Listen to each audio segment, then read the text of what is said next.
Good evening and welcome to the Business Day. I'm Vashon Brown.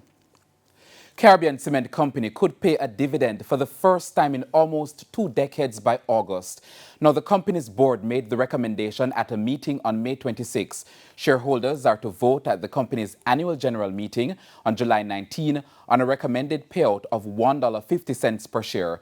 Investors in Carib Cement have been lamenting the lack of dividend payments over the years, despite the company registering profit.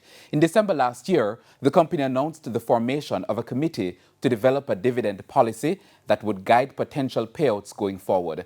If approved by Caribbean Cement shareholders, the dividend payment would be the first since 2005.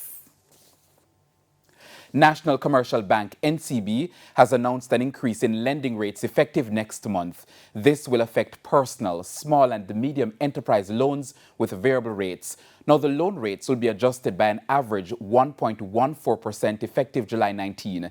NCB says the adjustment has become necessary because of the increase in the Bank of Jamaica's policy rate, which has moved up by 4.5% over the past 9 months. Sagicor and JN Bank have also announced they will charge higher lending rates.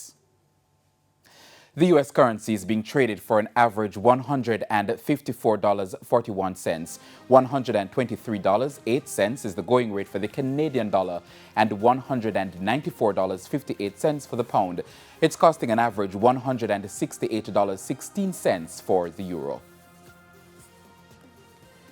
The JC index declined by 1,331 points today, while the junior market lost 41 points. Among the advancers were JMB Group 7.5%, iCreate, Honeybun 1982, Indus Pharma Jamaica and Caribbean Assurance Brokers, while among the decliners were Portland JSX, Knutsford Express Services, Fosrich, Sagicor Select Funds, Manufacturing and Distribution, and Main Event Entertainment Group.